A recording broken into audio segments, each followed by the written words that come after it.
Hello everyone, this is Dr. Asif Khan and I am back with another important disease, another important topic and आज हम लोग discuss करेंगे helminthic disease में the first disease Escherichiasis. So Escherichiasis which is caused by Ascaris lumbricoids और ये जो Ascaris lumbricoids है ये फाइलम एस्केलमेंथीस से बिलोंग करता है और ये फाइलम एस्केलमेंथीस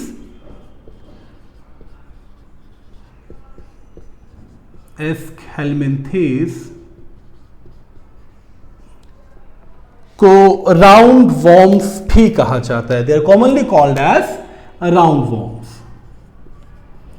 तो आई होप आप लोग को वो सारे फाइलम्स याद हों. प्लैटीहेलमिंथीस for the flatworm, Escherichiasis for the roundworm और एक फाइलम Annelida जिसमें सेगमेंटेड फॉर्म्स यानी अर्थवॉर्म के बारे में हम लोग स्टडी करते हैं. एनीवेज, तो ये Ascaris lumbricoids एक इंटेस्टाइनल पैरासाइट है. इंटेस्टाइनल पैरासाइट, ये चीज तो क्लियर हो गई कि ये इंटेस्टाइन को ही सबसे ज्यादा अफेक्ट करेगा.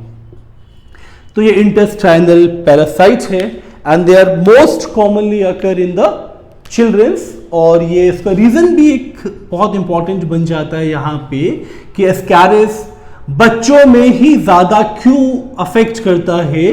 उसका एक बहुत सिंपल सा रीजन है. तो most commonly occurs in childrens क्योंकि इस डिजीज का जो मोड ऑफ स्प्रेड है वो contaminated soil as well as contaminated food and water है. ओके, तो contaminated soil, food and water ये सब कैसे contaminate होता है ये हम लोग आगे डिस्कस करेंगे. तो वीडियो के एंड तक बने रहें ताकि कोई भी इंपॉर्टेंट पॉइंट आपसे मिस ना हो. तो ये चीज़ तो क्लियर हो गया. They are most commonly occurs in children. अब थोड़ा सा इस डिजीज को और डिजीज के कॉजेटिव एजेंट्स को डिटेल में समझ लेते हैं. तो एस्कैरिस लुम्ब्रिकॉइड्स के लिए सबसे इंपॉर्टेंट तो ये चीज़ है ही कि ये जो वॉर्म है एस्कैरिस लुम्ब्रिकॉइड्स, राउंड वॉर्म, इसका जो नेचर है they are long thin worm. तो long thin worm but they are tapering at both the end. You can see in the diagram tapering at both the ends. Okay, so this is the morphological feature of Ascaris lumbricoids. Okay, number 2, the body is covered by thick cuticle. और ये एक बहुत important question पूछा जाता है कि अगर ये इंटेस्टाइनल पैरासाइट है एस्कैरिस लुम्ब्रिकॉइड जो कि बहुत थिन वॉर्म है, स्टिल हमारे इंटेस्टाइनल सिक्रीशंस इसको अफेक्ट नहीं कर पाती. या मैं ये कहूँ जो सिक्रीशंस है हमारे डाइजेस्टिव ट्रैक्ट में वो इसको अफेक्ट नहीं कर सकता क्योंकि इस वॉर्म के ऊपर एक थिक कवरिंग है. That covering is cuticle and यही क्यूटिकल इसे प्रोटेक्ट करता है from the secretions of the alimentary canal और द डाइजेस्टिव ट्रैक्ट. ओके, तो ये जो वॉर्म है इसमें सबसे इंपॉर्टेंट चीज आपको याद रखना है that it is covered by thick cuticle and that cuticle, so it protect the worm. That cuticle protects the worm from the secretions of digestive tract. ठीक है, ये भी बहुत इंपॉर्टेंट पॉइंट बनता है. चलिए ये चीज भी क्लियर ना. अब ये जो एस्कैरिस लुम्ब्रिकॉइड्स है ये मोनोजेनेटिक है यानी एक ही होस्ट में अपना लाइफ साइकिल कंप्लीट करेगा. तो इट्स अ मोनोजेनेटिक. आपको याद होगा मलेरिया का जो कॉजेटिव एजेंट है प्लाज्मोडियम, उसे डाइजेनेटिक कहा जाता है क्योंकि उसको 2 होस्ट चाहिए, एनोफिलिस एंड ह्यूमन. बट ये मोनोजेनेटिक है. It means it requires only one host. चलिए ये चीज भी क्लियर हो गई. अब मोनोजेनेटिक के साथ मैं एक और इंपॉर्टेंट फीचर इस एस्कैरिस लुम्ब्रिकोइड्स का डिस्कस करना चाहूंगा, that it shows sexual dimorphism.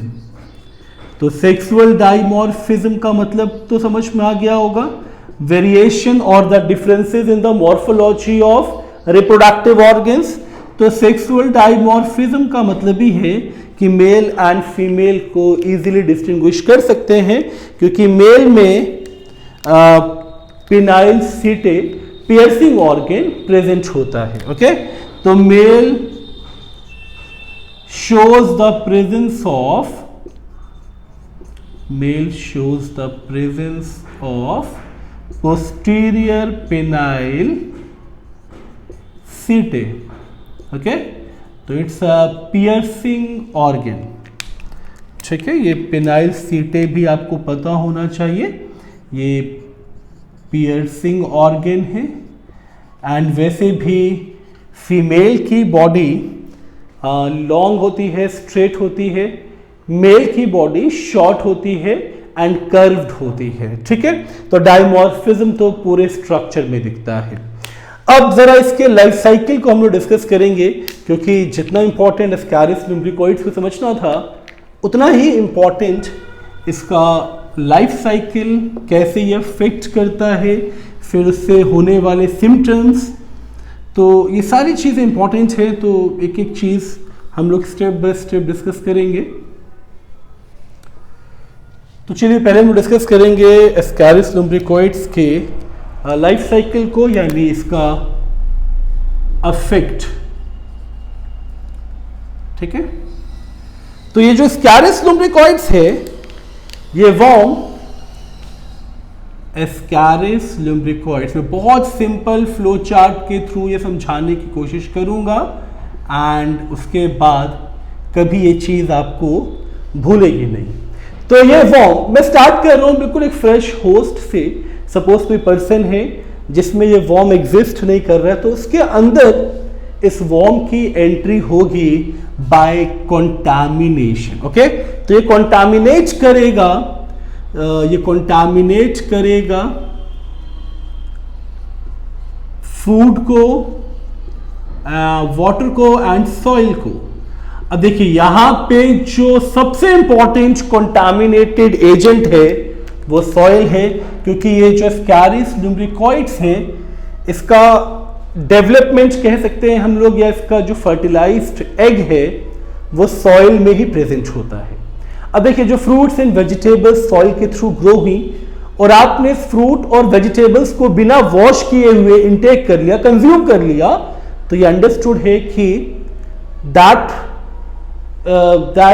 Fruit और वेजिटेबल्स जो कि सॉइल में ग्रो हुआ है, जिसमें एस्कैरिस लुम्ब्रिकोइड्स थे, जिसे आपने वॉश नहीं किया, अगर आपने उसे कंज्यूम किया तो वर्म्स भी एंटर होगा। तो थ्रू कंटामिनेटेड फूड, वाटर और इधर सॉइल, की बच्चे मिट्टी खाते भी हैं, तो ये डायरेक्टली सॉइल से भी एंटर कर सकता है। It reaches through mouth, then pharynx, then small intestine, क्योंकि ये स्टमक को होते हुए स्मॉल इंटेस्टाइन तक पहुंचेगा। तो it reaches the small intestine. बात समझ में आ रही है ना? इस पॉइंट को मैंने इससे थोड़ा ज्यादा इलैबोरेट किया, क्योंकि सॉइल इसका सबसे मेजर मीडियम है, और उस सॉइल में अगर कोई फ्रूट या कोई वेजिटेबल ग्रो हुआ है और उसे आपने बिना वॉश किए कंज्यूम किया, तो वर्म्स आपकी बॉडी में एंटर होगा। तो इट रीचेस स्मॉल इंटेस्टाइन, और स्मॉल इंटेस्टाइन में जो फीमेल एस्कैरिस लुम्ब्रिकोइड्स है वो around 2 lakh female laid around 2 lakh eggs female Ascaris lumbricoides lay करती है इन अ डे, और यही एग या तो फीसिस के थ्रू बाहर आ जाएगा। ठीक है, तो मैं यहां से 2 ऑप्शंस दिखा रहा हूं आपको, या तो ये फीसिस, एक्सक्रीटा या वेस्ट, आप कुछ भी कहना चाहें, तो ये फीसिस के थ्रू एग्स जो है ये फीसिस के थ्रू सॉइल में आ जाएगा। ओके, बट एक चीज आपको याद रखना है कि सिर्फ और सिर्फ फर्टिलाइज्ड एग ही इन्फेक्टिव है, मैं फिर से रिपीट कर रहा हूं, सिर्फ और सिर्फ फर्टिलाइज्ड एग ही इन्फेक्टिव है। तो यहाँ पे सॉइल में उस एग के फर्टिलाइजेशन और डेवलपमेंट के लिए जो ऑप्टिमम कंडीशन है उस पर भी हम लोग ध्यान दे लें। ऑप्टिमम जो कंडीशन है for the development of egg for the fertilization वो है moist shaded soil. Okay, soil moist हो एंड शेडिड हो, मतलब धूप में सनलाइट का डायरेक्ट एक्सपोजर ना हो। सनलाइट का डायरेक्ट एक्सपोजर होगा तो वॉर्म्स जो है वो डेड हो सकते हैं। तो मॉइस्ट होना चाहिए सॉइल का, शेडेड होना चाहिए यानी शेडी प्लेसेस पे होना चाहिए। Okay, as well as warm होना चाहिए वहाँ पे, क्योंकि बहुत ज़्यादा लो टेम्परेचर में भी फर्टिलाइजेशन इसका अफेक्टेड है। ठीक है, सेकंड जो मैंने रूट शो किया है, अब यहाँ से क्या होता है कि ये इंटेस्टाइन को इन्वेट करके, तो ये इन्वेट करता है इंटेस्टाइनल म्यूकोसा को। ठीक है, इंटेस्टाइनल म्यूकोसा को इन्वेट करने का मतलब ये वाला जो फॉर्म है ये फॉर्म हो जाएगा आपका इन्वेजिव फॉर्म। ठीक है, और ये वाला जो फॉर्म है ये हो जाएगा नॉन इन्वेजिव। ठीक है, ये बात समझ में आ रही है ना आपको? तो ये नॉन इन्वेजिव है, ये वाला फॉर्म इन्वेजिव है। तो इंटेस्टाइनल म्यूकोसा को इन्वेट करने के बाद ये एंटर करेगा सिस्टमैटिक एंड लिम्फैटिक सर्कुलेशन में, और सर्कुलेशन में एंटर करने का मतलब ही है कि ये फिर बॉडी में ट्रेवल करेगा। बॉडी में ट्रेवल करने के बाद it reaches to heart and from heart it reaches to lungs. तो मैं डायरेक्टली मेंशन कर रहा हूं it reaches to lungs and maturation of Ascaris lumbricoides, क्योंकि लंग्स में भी जाने के बाद it invade and enters into alveoli of lungs. Alveoli में आने के बाद इट शोज इट्स मैच्योरेशन, और मैच्योरेशन का मतलब ही हो गया फर्टिलाइजेशन। ओके, तो मैच्योरेशन इसका लंग्स में हुआ और यहाँ पे ये बन गया इन्फेक्टिव स्टेज। ठीक है, अब कई बार होता क्या है, लंग्स में जब ये अल्वुलाई को भी अफेक्ट कर लेता है तो फिर कफिंग डेवलप होती है। कफिंग के थ्रू कई बार आपने देखा हो या नहीं भी देखा है तो आप आगे जाके देखेंगे जब आप डॉक्टर बन जाएंगे। कफिंग के थ्रू भी ये वॉर्म्स माउथ के थ्रू, नोज के थ्रू बाहर आ जाते हैं कुछ केसेस में। और अगर कफिंग के ड्यूरेशन को ही, मतलब कफिंग के टाइम पे कफ करते हुए अगर उसने दोबारा स्वेलो कर लिया तो स्वेलो करने के बाद दोबारा फिर वो इंटेस्टाइन पे आ जाएगा, और इंटेस्टाइन के बाद ये दो ऑप्शंस होंगे, और जो पार्ट फीसिस के थ्रू सॉइल में जाएगा वहाँ भी मैच्योरेशन होगा एंड अल्वुलाई में भी मैच्योरेशन होगा। अब इस एस्कैरिस लुम्ब्रिकॉइड्स के सिम्टम्स को हम लोग डिस्कस करेंगे, ये भी बहुत इंपॉर्टेंट है क्योंकि ये इंटेस्टाइनल पैरासाइट है। तो पहला सिम्टम तो एब्डोमिनल पेन से ही रिलेटेड है। तो एस्कैरिस के सिम्टम्स में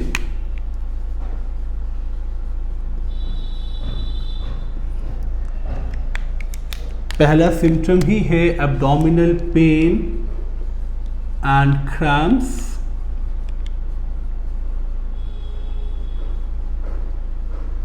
Okay, and because of invasive property, person also shows internal bleeding. Okay, nausea also develops, then mild diarrhea sometimes.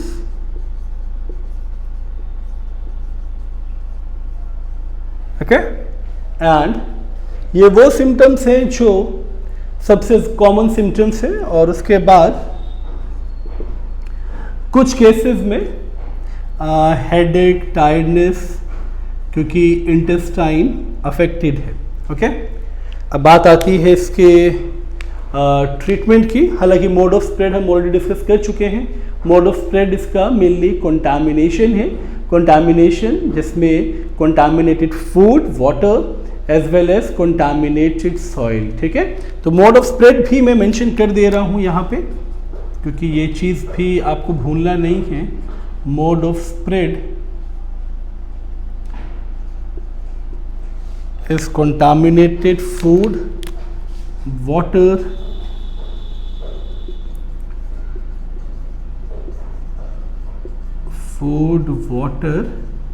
and soil। And treatment इसका, अगर ये इन्वेजिव हो जाता है तो सर्जिकल प्रोसेस भी करना पड़ता है। वॉर्म्स का रिमूवल होता है by the means of surgery, और अदरवाइज डिवॉर्मिंग किया जाता है, यानी वॉर्म को किल किया जाता है बाय द मेडिसिन। और इसमें एक टैबलेट है अल्बेंडाजोल, ठीक है, the most popular deworming tablet. Okay, so I hope Ascaris आपको समझ आ गया होगा। अगर टॉपिक समझ में आया है तो लाइक बटन को प्रेस करें, और जो लोग चैनल पे न्यू हैं प्लीज़ इस चैनल को सब्सक्राइब करें ताकि ऐसी ही वीडियोस आती रहें।